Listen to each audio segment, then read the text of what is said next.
Good afternoon, everybody. It's just gone 1 o'clock. You're all very, very welcome to the Kefron Finance Live series. For those of you who don't know me, my name's James Kearns. I'm the commercial manager at a company called Kefron. For those of you who don't know Kefron, we specialize in AP and P2P automation solutions. Um, this is the first of our Kefron Finance LinkedIn Live series. And ultimately, the context for this session, as well as future sessions to come, is we want to invite, I guess, subject matter experts in their field onto our platform to ask some questions about their experience, some of the insights that they can provide on their career and some specific topics. And hopefully, our community of finance professionals find it useful, engaging content that they can apply in their own day-to-day roles and lives.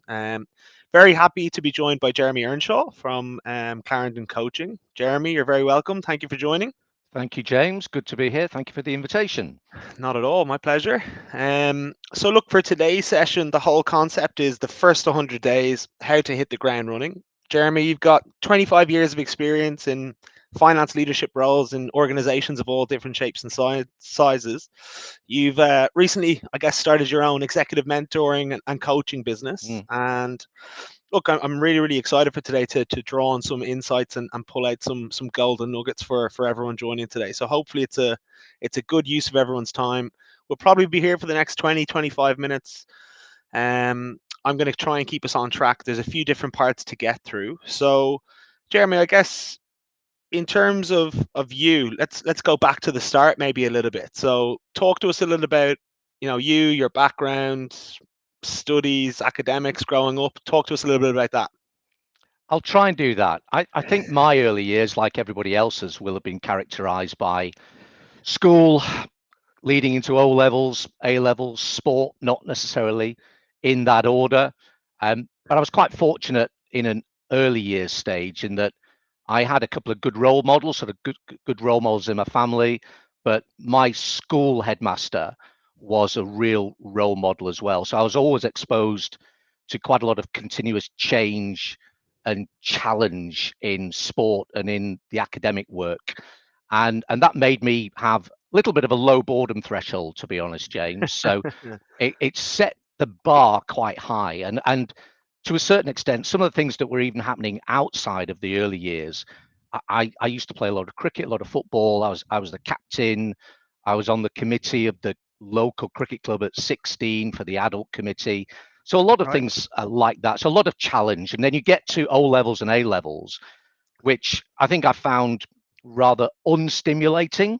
Okay. And for those people who I suspect in a number of areas that you go into things like maths and physics and chemistry, I had zero interest in them, but found a way to actually manage the exams, I suppose. So you get through those, and then you find yourself in that reset position of being at university potentially, Mm. and you've got a degree, maybe you've studied hard, then what?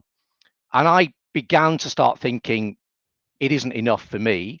And what I really want to do is find something that's interesting.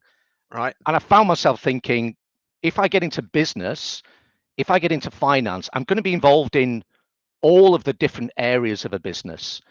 How can I do that best? And I chose to be a chartered accountant with an organization called Arthur Andersen, which at the time was one of the big 8 firms of chartered accountancy. And I actually really, for the first time, found myself, James, thinking, actually, this is pretty good. I thought the exams were relevant, Yeah. which is a strange thing to say. Yeah. They were actually reasonably enjoyable if you could pass them. And they were things other than what things like trigonometry and cosines and tangents and all that nonsense in maths.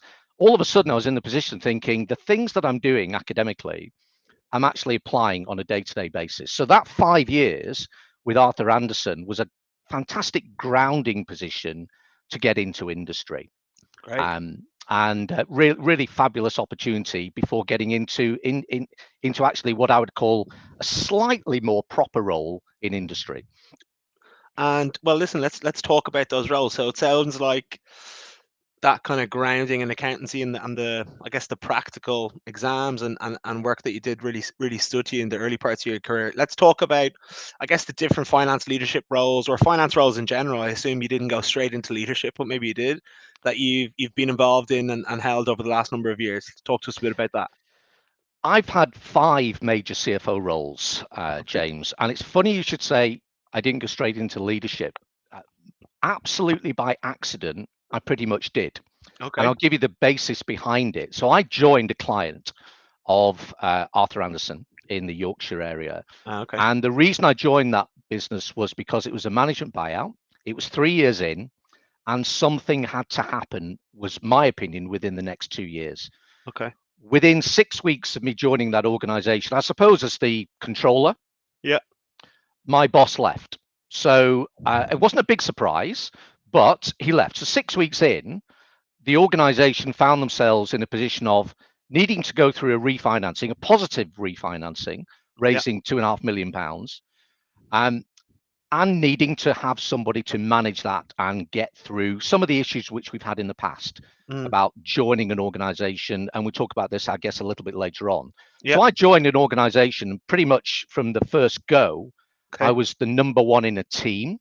Within 6 months, we'd raised £2.5 million. Within 2 years, the investors had made the decision to float that business as an IPO, full listing on the stock exchange. And in February 94, 2 years after I joined, I'd gone through an IPO as a relatively young green CFO called Group FD at the time. And I'd gone through that whole process and it was very successful. So we were now a fully listed PLC. And there I am. I'm 29 years old, making all sorts of mistakes. Amazing But, experience to get that early well, on, though, right? and it absolutely sets the bar in terms of my interest level. So going back to the early years again, this is how industry is. This is exciting. This is fantastic. And Yeah. of course, it's not like that all of the time. So the next 4 roles I covered, I did another PLC role, which was again a 9 year process of growth, value adding, international, lots of M&A, did more than 10 acquisitions. We raised money, did 2 reverse takeovers. We did 2 substantial disposals as well. And in the space of 9 years, we took a business which was valued at 15 million on the day I joined, and then we Mm. sold it for 318 million on the day that we were acquired. Wow. So again, that was another lots of luck, some judgment, but a really exciting time as well, which then led into 4 years as a CFO in private equity, very challenging circumstances covering 2008 and a credit crunch. And looking back on it, hindsight's a wonderful thing, isn't it? But Yeah. a hugely overgeared business, short on cash, short on liquidity, with very aggressive growth forecasts. Mm. Did that for 4 years, then did a turnaround, which was very interesting. I was surprised by the fact that nobody had done what I considered to be relatively straightforward things to turn Okay. it around. And then I ended my executive career with 7 years as the CFO of a regulated housing association, which was, again, for me, something new. Yeah. You may get the sense that I wanted to do something new every time. Mm. And in that organization, it was like a child in a toy shop, because all of a sudden, having had no assets with which to fund for 20 years, I had a 1.3 billion pound balance sheet to play with, let's say, and a really fantastic combination between social purpose and commercial purpose as well. And that was incredibly good, and I had some great people with me as well. Yeah, I can imagine. And as you know, we do lots of work in the housing association space. Yeah, and I would echo, particularly around the people piece, right? I haven't been involved in the day-to-day running or operation of a housing association, but definitely in terms of the customers that we work with, the ability to give us feedback on our product and from an implementation perspective, it's an amazing industry to be involved in. Yeah. In And I terms think the of the regulation go there, on. just to pick up on that point, I think it's relevant, James. The regulation I actually think helped, Mm. because the regulation forces you to try and become more efficient with the type of thing that you're doing. Yeah, yeah, it makes sense. And when you think about, see, you touched on, PLC. private equity. You've been involved in loads of mergers and acquisitions, disposals, you've raised money. Yep. Is there anyone that jumps out to you in terms of those types of roles or engagements or projects that you really enjoyed or didn't enjoy, or what do you think? I've enjoyed all of them for different reasons. I think the ones that I really look back on and think I really can't think, you lose in your memory bank all of the things that didn't go quite so well. Yeah, Um, probably a good but thing. but yeah, it's a very good thing. But the things that really I think motivated me individually were things where I could see a set of goalposts, I Yeah, could see some shareholder objectives. So the actual delivery of growth, shareholder value were the things that really stood out for me, because there was a very, very clear objective. It was crystal clear yeah. as a CFO in either private equity, venture capital, or PLCs, you delivered a better shareholder value than you did 6 months or 12 months earlier. And I Mm, think your job as a CFO is to make a difference and not just a contribution. yeah, And I think makes sense. in those kind of roles, you're able to do that. Got you, got you. And look, obviously, throughout all of those roles, I'm sure technology played, pivotal parts at different parts of each of those junctures. I guess, with the advancement of AI and technology in general, not just finance automation technology, which obviously we're heavily involved in, but do you think the role of finance leadership has changed in some way as a result of, I guess, the advancements in technology, the amount of spending that goes into technology in every industry, whether it's an automation tool or now more recently, the application of AI? What do you think from that perspective? Has it had a big impact on the day-to-day type stuff from a finance perspective? I think technology has enabled the finance person to do far more of the value added and be more of the strategic trusted advisor. And going back to what we previously said, James, the ability to make a difference and not just be part of the contribution. The reason I say Yeah, that is that when I started doing this 30 odd years ago, a lot of the work as a FD or a CFO was around, I think, avoiding risk rather than managing risk. yeah, And makes sense. perhaps I'll make a working assumption here that most people don't necessarily get up in the morning and think, I'll do my delegated authority matrix today because it's the one thing that I've got up for to Mm, do. And I think you can use the technology to do a lot of the, let's call it the historical fundamentals, which need to be done because an ERP system can help you do it. So, in terms of the controls, the procedures, your levels of authority, your delegated authority matrices, you can ask technology to help you do that, which frees you up to be far more of a value added strategic advisor. And mm, that, again, I think helps other people in the organization see the finance person not as the person who's responsible for reporting and the person who's responsible for payroll, as somebody who thinks, actually, I can get a lot of value out of these people. And the one thing that I've said to people over the years, and now do it at coaching and mentoring as well, is as a finance person, you have to be seen to be far more than just a person who talks about finance. You yeah, have to be the board director with responsibility for finance rather than just the FD. makes sense. Makes sense. I want to pick you up on something you said there, and it's maybe it's a selfish question because I want to understand the answer to it.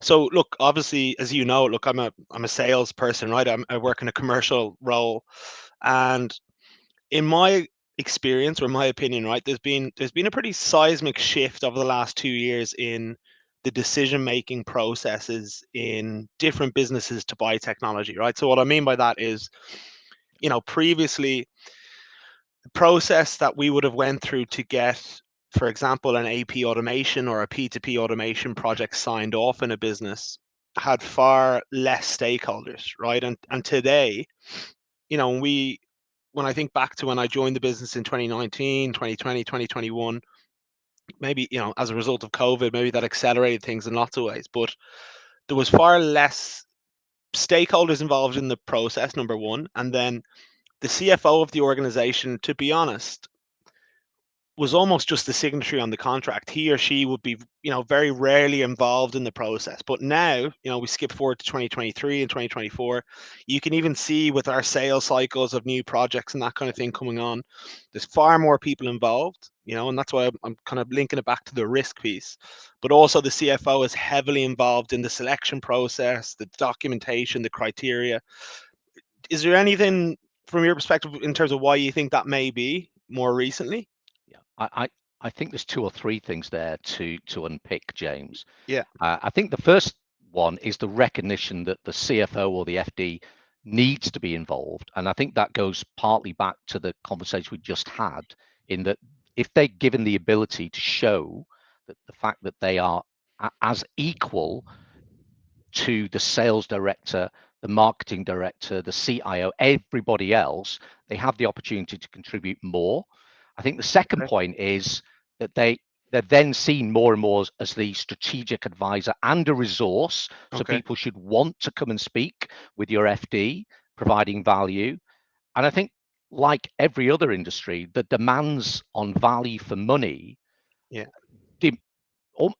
you have to have the CFO involved, because I think as a headline, the CFO needs to be the trusted strategic arbiter of decision making. Yeah. And they can do that by presenting valid, thought through, sensible business cases. Yeah. And they can be the person who is not necessarily the neutral, but they can distill through the emotion and the noise. Yeah. Yeah.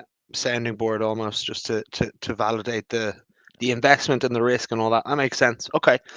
And listen, tell us a little bit about Clarendon coaching, right? So I guess first of all, before we get into the business as a whole, what kind of compelled you to leave industry and go at it on your own, for want of a better term?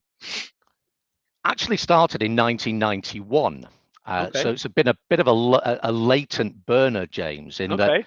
and if a couple of people on the call, they'll recognize this.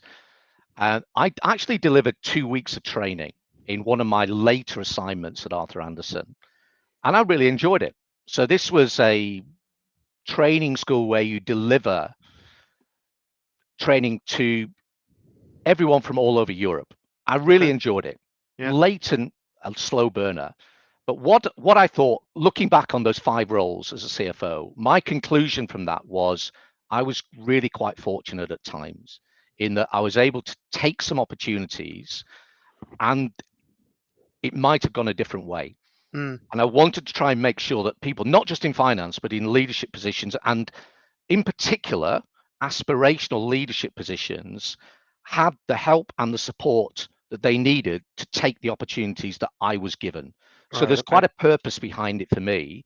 And Great. the other thing is that we're so conscious of accepting roles, and we have a phrase that I use called a perception of perfection, in that there's this idea that because you've been promoted or got into a new role, then the learning stops.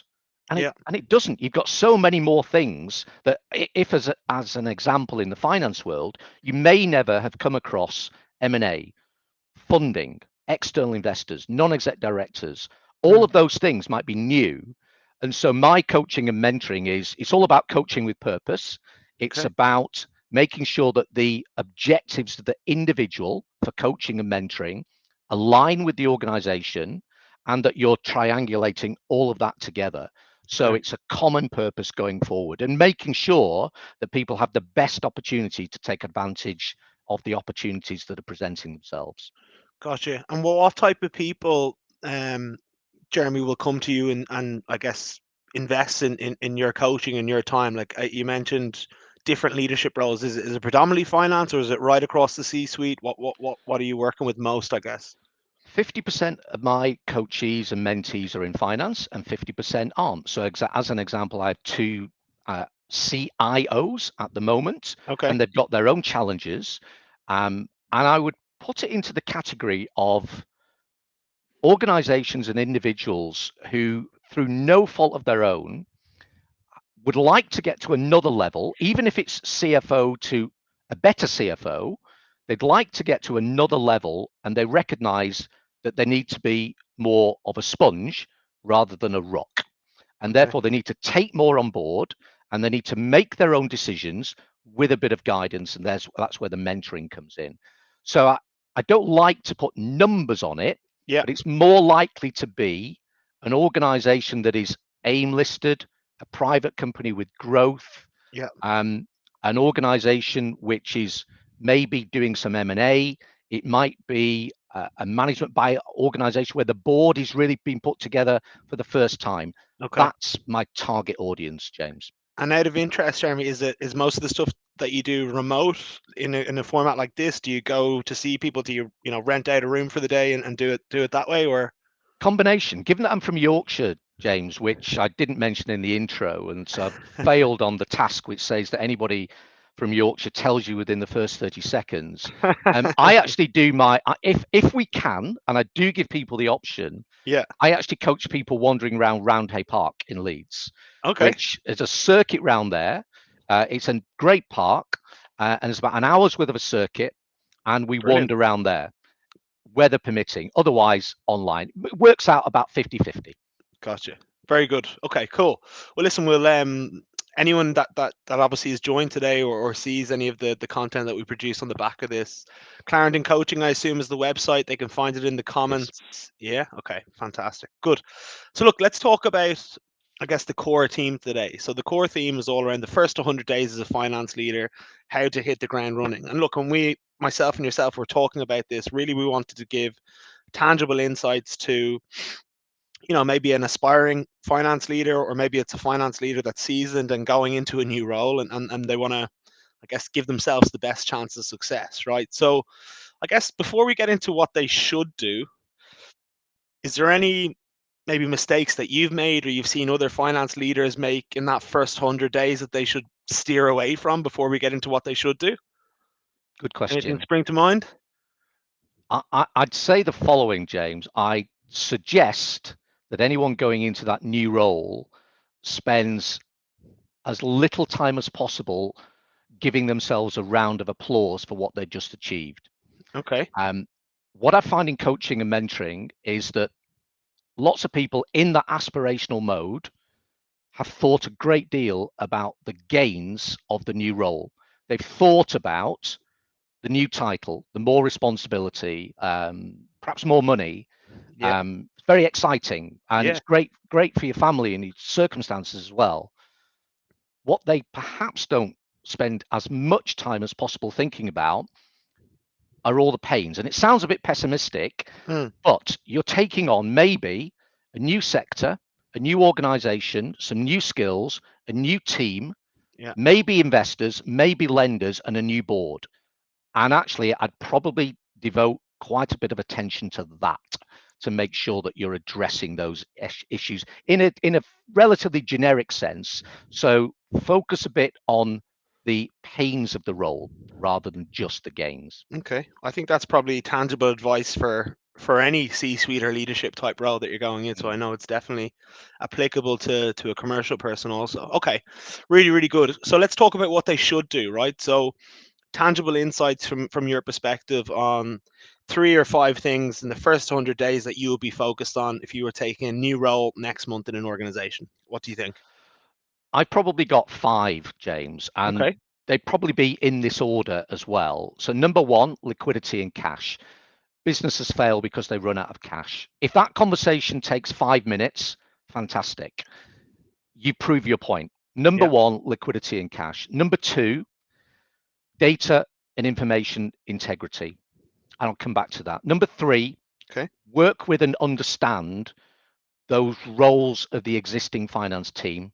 Number 4, determine the real KPIs of the organization, the real finance and business KPIs, the ones that matter. And then number 5, having to think about upskilling the management and the financial reporting. Okay. Let me come back to some of those things. Liquidity and cash, number 1. You have to make sure that even if you believe that you have sufficient cash and sufficient liquidity, what about whether there's any lender covenants that need managing? What about any investor covenants? So I'm satisfying myself on day 1 that we have as much information as possible to forecast liquidity, cash, and lender metrics. Okay. And if you can get that, as I say, if you can get through that quickly, so much the better. Number two, FDs and CFOs are responsible for the quality of the information that they are presenting. Yeah. There's no way that you can delegate that accountability. Somebody else may be doing it, but you're on the hook for that. So the second point is, if I'm presenting information, I want to make sure that it is credible.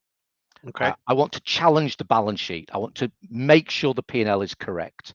I want to assume the worst to a certain extent until proven otherwise, because every month we're making decisions based on the financial reporting that's in place. If I Yeah. get that wrong, it's not my number two or my number three who takes the pain for that.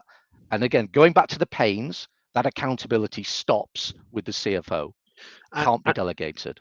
and just on that integrity of data point, I think that's really interesting. So, even if I look at our own business, right, there's so many sources of different data in Kefron. Like even if I look at, one line of our P&L, which relates to revenue, right, which is obviously a key part of my role. So you've got our software revenue, our renewals, our professional services. Like how do you get comfortable? How would someone get comfortable understanding that level of data and the mechanisms that surround it? Is it building relationships with the owners of those, I guess, data owners across the business, or what do you think? I think it's more hard hitting than that actually. I Okay. think yes, gaining the relationships, but and now I act as a non-exec director as well, which gives me the freedom to ask the really idiotic questions and get away with it because I'm a non-exec director. Okay. And the questions I ask are along the lines of, I see your controls matrix, I see the procedures matrix. Until you demonstrate to me that they're working, I'll assume that they're not, Okay. because otherwise I've got no assurance. And maybe the same thing applies to a new imposed FD or CFO. So that will entail having to interrogate the data, where it comes from, and whether you do that through internal audit, a project team, or external internal audit. It has to be done one way or the other. Otherwise, I'm flying blind. I've just got a set of controls that I don't know whether are working or not. This is where, going back to the item on technology, if the technology can do this for you, and we've just done this in an organization of which I am a non-exec, Yeah. I asked exactly that question. How can I ensure that the controls are working? It's because we tested the system that we put in place Yeah. across the whole of the global organization that says you have limits of authority, and it's Okay. working. And I get a great deal of comfort out of that. Same applies in terms of finance. Beautiful. Makes sense. Okay. And talk to us a little about point three then. So I think you were talking about the relationships with different finance teams, I think is what you're getting at. Yes, yeah. I think you have to ask the question in a relatively pleasant and polite way. What do you do and why? Mm, And it's almost a little bit like a good opening coaching question as well. What do you do and why are you doing it? And I'm thinking of one in particular, I won't name it, but one organization in particular, it became very clear that nobody had, through generally no fault of their own, yeah. they didn't have that kind of structure. It was, well, I do a bit of this and I help out with the management accounts at the end of the month, and then I do something else. And maybe I've got a business partner role, but I'm not quite sure what my objectives are. So I think just understanding, and I think that's an opportunity to build a relationship and then introduce your thoughts as well as Mm, a relatively new person, recognizing that in general, people might be a bit suspicious of you because again, in general, I think in just about all of my roles that I've taken on, I've mm. been given the advice from either the board or the CEO. There's nothing to see here. Everything's under control. Yeah. Nothing could have been further from the truth in most of those roles. It's a bit Mm, like being a football manager. So I like my sport, as you might have gathered. yeah. How many people take over a hugely successful football team with nothing to do other than go to another positive next level? It's a bit Very like that. few. In fact, you're probably entering into a situation where there's some problems. So your job is to find them and have those conversations with your team and ask straightforward questions like, why do things not get done? Mm. And your team will tell you. And is there a way to do that, right? Because I don't know, my perception is, you've talked a lot about forging strong relationships, right? Is what it boils down to. When a new finance leader joins a new organization, I suspect, and again, I don't know, maybe you can clarify, that maybe there's a little bit of cautiousness, concern about this guy or girl joining. Are they going to shake things up? Am I under threat here a little bit? Have you experienced that, or am I making that No, up in my head? I think that's a fair comment. I think in general, trying to be as open as possible. So Yeah. if you're there to reduce costs, make it fairly clear. How can you help me do that? Okay. If you're there to improve, speed up the reporting, how can you help me do that? What do we need to do? How does that impact you? If I ask you why, ask the question, what's stopping you, for example, going from 10-day reporting to 4-day reporting? What's stopping you? And then at least you've got a conversation around, well, it's all those manual systems. It's the lack of technology. It's the lack of resource. It's the fact that the ops team don't give me the information. And then you're into the conversation and then you can take it forward. Gotcha. Okay. And then number four, you talked about defining KPIs and the importance of KPIs. Obviously, every business in the world claims to have a handle on their KPIs, but what's your experience? Why is that such an important point in your first 100 days? I inherited an organization once that had 57 KPIs. So Okay. Thought we were bad. in theory, you've got 57 things to think about that are keeping you awake at night. In actual fact, there were only 5. Uh, and they were probably the ones that you would have picked out from the list of 57. Okay. I think also having that balance between forward thinking KPIs, your challenge, and this a general point on reporting, which we'll come on to, I guess, in number 5. But Hmm. it's great that you knew that it rained yesterday and you needed an umbrella. That's wonderful. I'd quite like to know whether I need an umbrella when I'm going out tomorrow. Okay. So let's think about that. So Yeah. those the ones that matter, the ones that can stop your business, and the ones which, if they go wrong, again, this depends on the type of organization, but many of the listeners today may well be in organizations where if you get a KPI wrong, you're on the front page of the Daily Mail or the Daily Express. Yeah. So some of them have life-changing concerns as well. So what are the ones that really, really matter? And let's fix on those. Makes sense. Okay. And the final one you talked about was financial reporting, right? And upskilling to make that front and center. So Yeah. talk to us a little bit about that. Financial reporting should be understandable by everybody, not just those people who understand acronyms, spreadsheets, tabs, Yeah. and numbers. It Okay. should be something which, if you're writing a report as an FD or a CFO, the people director, the CIO, the sales director, and the marketing director need to be able to read it and understand the conclusion. The danger being that if it's not understandable and you're presenting to 8 C-suite officers and maybe 4 non-execs, for example, you've maybe got 12 people forming their own conclusions on your reporting. So it needs to be crystal clear about what you're telling them. Yeah. It needs to be the balance between yesterday and tomorrow. It needs to be focused upon the things that can stop your business, and it needs to be complete. And it's amazing when people come on some of the executive education courses I do, and you ask them, do you get a P&L, balance sheet, and a cash flow? I can probably count on 2 hands the number of people who said, yes, I get all of those 3 primary statements. Generally, they don't get number 3, the cash flow. They Okay. might get number 2, and they get lots and lots of spreadsheets. But you Mm. need to leave the reader in no uncertain terms about, one, why they're reading it, who's authored it, and are they making a decision on it as Mm. well. So that upskill of reporting is not necessarily changing the data, it's putting it into a format that everybody can understand and has meaning going forward as well, rather than a pat yourself on the back for having a good month. And the danger sometimes that finance people fall into a trap is that you write reports to justify what you've done in the last 30 days. Okay. And that helps nobody. So a balance between leading and lagging reporting, I think, can really, again, elevate the status of the value of the CFO. Gotcha. Okay.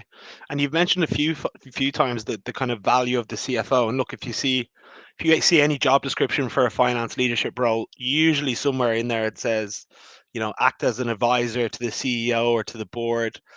Like in your experience, you've touched on it a little bit of it in the reporting piece and how to present that. But what's the best way to, I guess, grab the attention of the CEO of the board and the board? And what's the best way to present your advice? I guess in your experience, I assume it's facts with some analysis. But how do you kind of see yourself in that role, and what's the best way to approach it?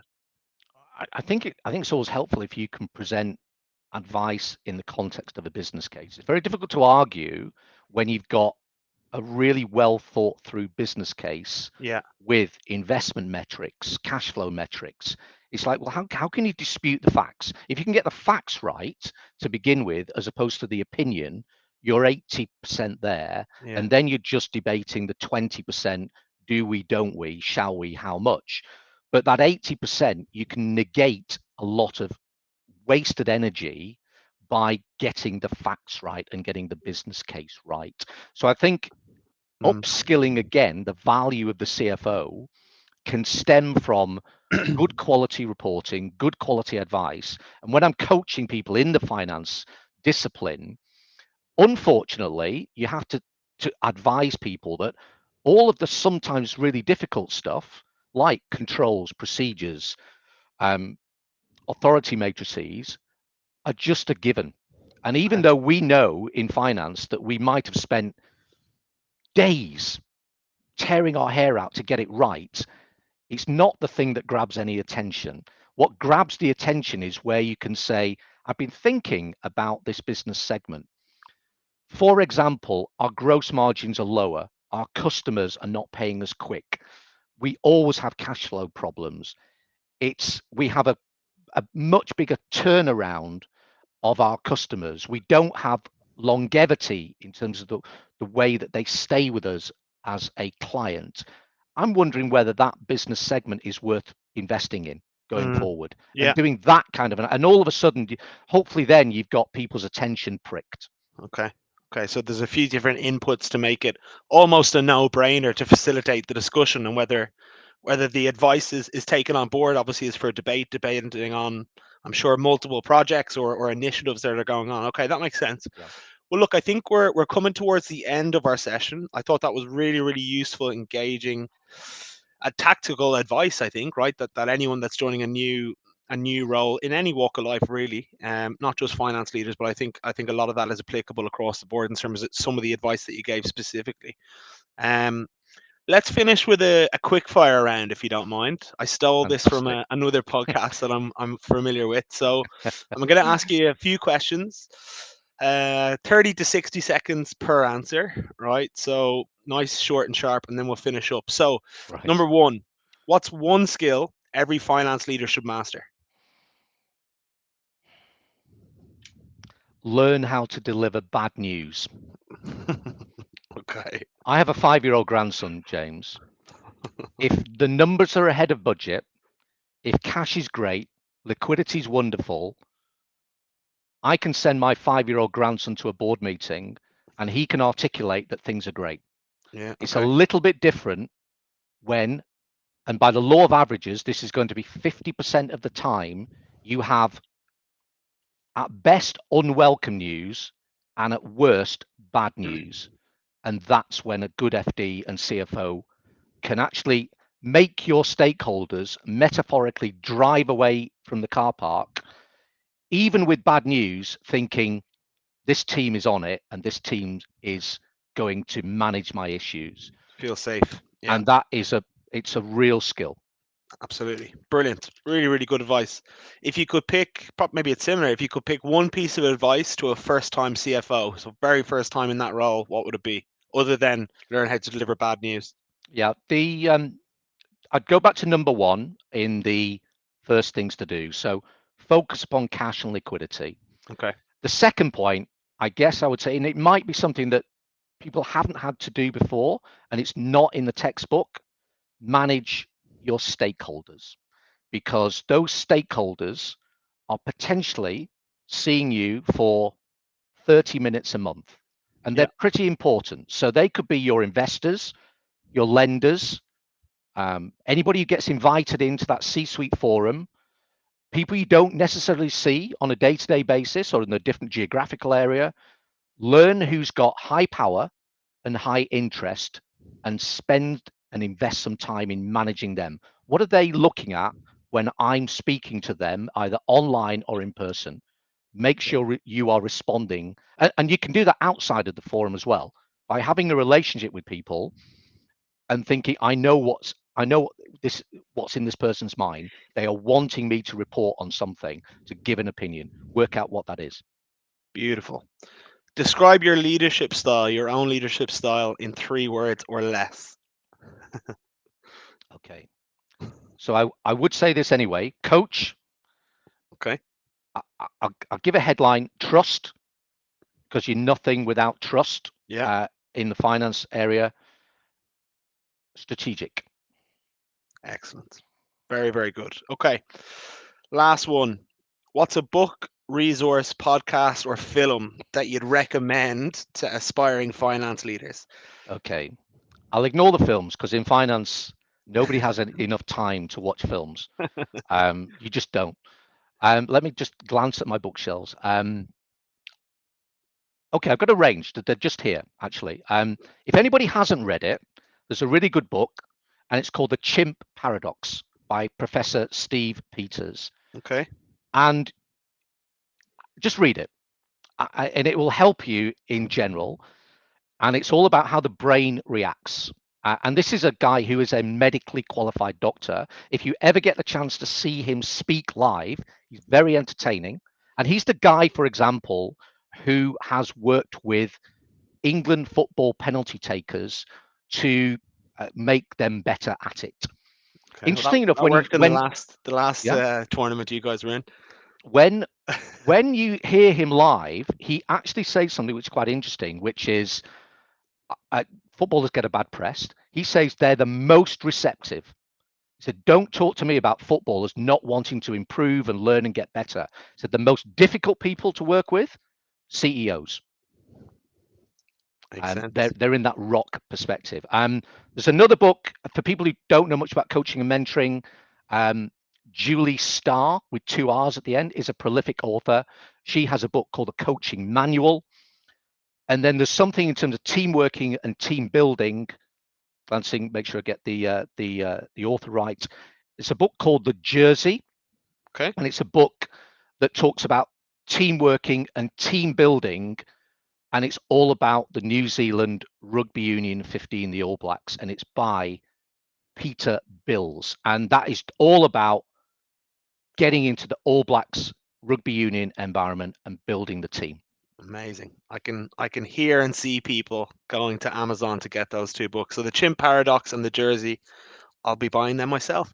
Jeremy, really, really, really do appreciate you joining our first Kefron Finance Live series. Listen, I thought it was really, really, really insightful, and I don't work in finance, but I thought all of the tangible pieces of insight you gave were really, really tangible and useful, right? So thank you for that. Hopefully you enjoyed it. Absolutely, yes. Thanks for the invitation, James. No, my pleasure.